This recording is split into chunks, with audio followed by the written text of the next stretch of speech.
This is The Playbook with Mark Collier. Hi, everyone. Welcome to The Playbook on ASBN. I'm your host, Mark Collier. Each week on The Playbook, I sit down with emerging entrepreneurs, seasoned business owners, and resource experts to deliver relevant information to the ASBN audience.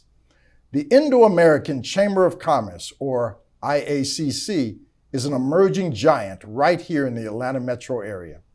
Dr. Charan is the founder and president, and he's going to share how the IACC is delivering phenomenal value to its growing membership. Welcome into The Playbook, Dr. Sheik.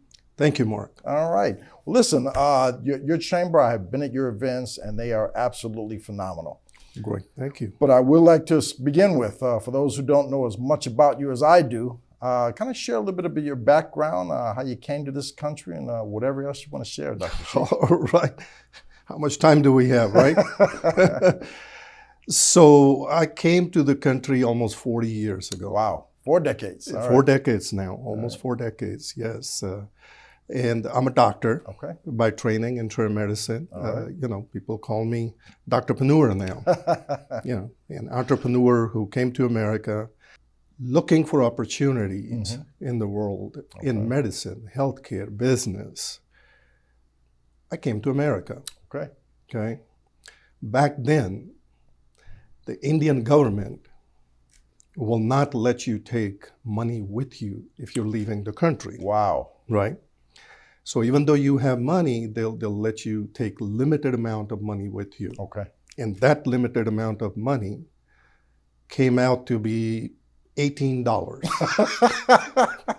I don't think you get any more limited than that. They send me away to a new country and said, hey, you want to go to America, you can't take the money. You got to go and make money over there. Okay. Right?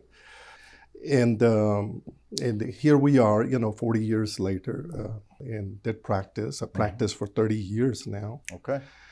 And then those 30 years, I had this interest in business. I came from a business family. Okay.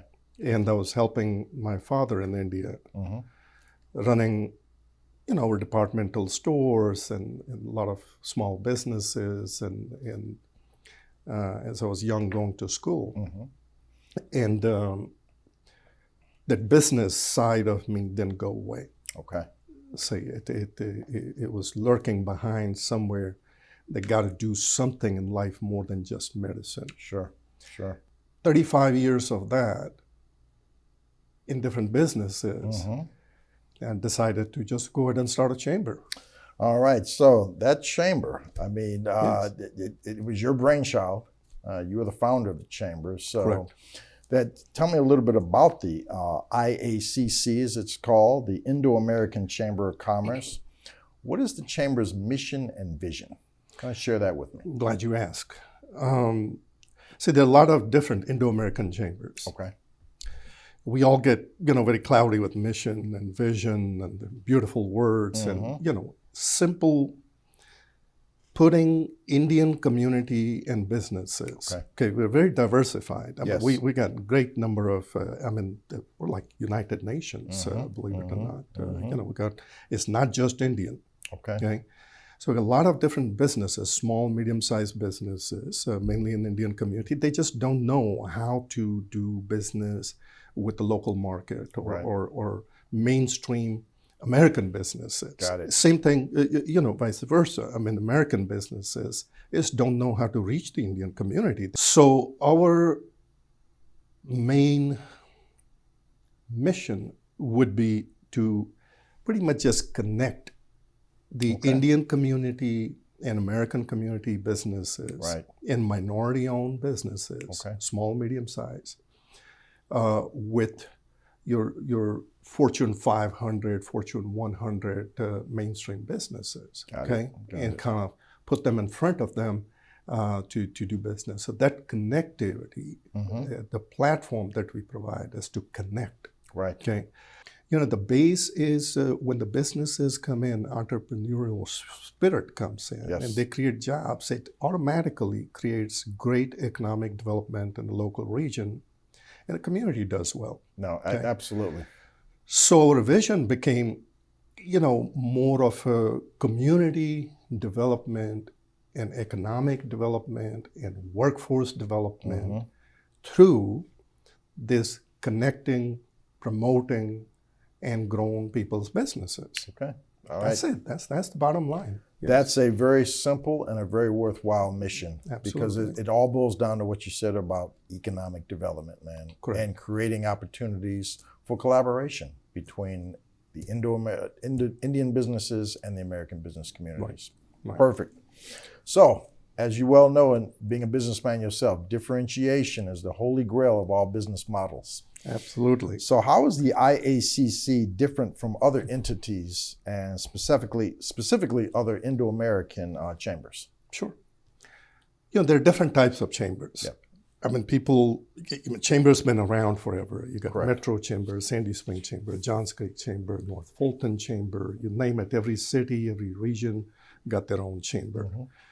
There are also a lot of Indo-American chambers. If you just Google it, you'll find probably 6 of them and say, hey, there's one in Texas, there's one here, there's one in St. Louis, there's probably one in Chicago, one in LA. So we're different. Okay, one, the name Indo in Indo-American throws people off sometimes. It did me when I first heard it. Yes. As a matter of fact, I think when I met you the first time at the event, there were 400 people. Yeah. Right? That's right.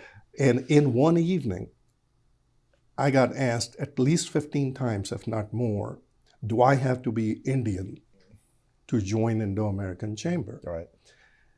And I had to kind of retrain people's brain that you keep forgetting the American in Indo-American. That's right. So you keep looking at Indo, right? But what do you think about the American? That's right. So when you look at Indo, okay, you turn your face to East and you say Indo. Yeah. That's 1.4 billion people. Correct. Okay. Correct. Then you turn this way and say American, that's again 350 million more people. That's right. Right? That's right. And that's the part people keep forgetting. And that's the makeup of those 350 million people. Right. Is you got Caucasians, Blacks, Mexicans, Latinos. Correct. I mean, you name it. I mean, that's all American to me. So I kid you not, I think people get lost with this Indo word. Right. And the reason I kept the Indo word in there, because our main purpose in the beginning, okay, because I'm from India, right. I know the Indian culture. Right. 35 years I've been doing business between America and India. I want to make sure that we have that connectivity that I have carried for 35 years with the government of India, with the Consul General of India here in Atlanta, with the Consulate of India, who facilitate a lot of things for us. When we go to India, all the Chamber of Commerces in India, there were sister alliances, and So I don't want to lose all that. Those are some great resources that I can give to our members. But at the same time, with 35 years of working here, okay, I have the resources on this side of the ocean, which are the economic development people, development authority people. You got the business leaders in the community here in the U.S. So, what we're doing is, the name may throw off, but where we're different is most Indo-American Chamber of Commerces everywhere, they do a good job. Right. Nothing against that. Right. But they forget the American components. There you go. Okay. There you go. What happens if you look at their makeup of their board, it turns out to be Indo-Indo. Okay. Okay. All right. And probably out of 36, we have maybe 5 Indian people of Indian origin on board. Okay. So the difference, Dr. Sheikh, is that inclusivity and the very diversity becomes a strength for your chamber. Absolutely. All right. 100%. So we thrive on that. Okay. We take pride in that, number All one. right. Number two, when you become Indo-Indo, then you end up doing business. Indians end up doing business with Indians. Right. Say they don't get out of that community dynamics culturally and say, how do I approach Delta? How do I go sell my services to a giant American company? Because it's not in their thought process. Because they're buying insurance from some Indian guy they know. Correct. They're borrowing money and mortgages to some Indian banker they know. So what happens? They truly just stay within the community and they can't get out of the community. So it becomes more Indo. All right. And then comparatively local chambers, and they do a great job, like Metro, Sandy Spring Chamber. I sit on the board of some of them. They're very regionally oriented. They can't get out of their city limits or the region limits. We don't have that problem. No, you don't. You absolutely don't. Right. And also, people get bored with chambers sometimes. They join the chamber, then leave the chamber. They see no value in they don't get anything. The difference here is we're so vested in our chambers members' businesses one-on-one that they see a lot of value. So they, for a couple of dollars a day, they get me and the chamber as their business partner, pretty much. All right. Everything boils down to value, Dr. Sheikh. So Dr. Charan Sheikh, founder and president of the Indo-American Chamber of Commerce, I want to thank you for taking time out of your busy day to come in, just detailing what your chamber is all about and the value that it delivers not only to the members of the chamber, but the greater economic community. All right. Thank you. All right. Thanks for watching The Playbook with Mark Collier.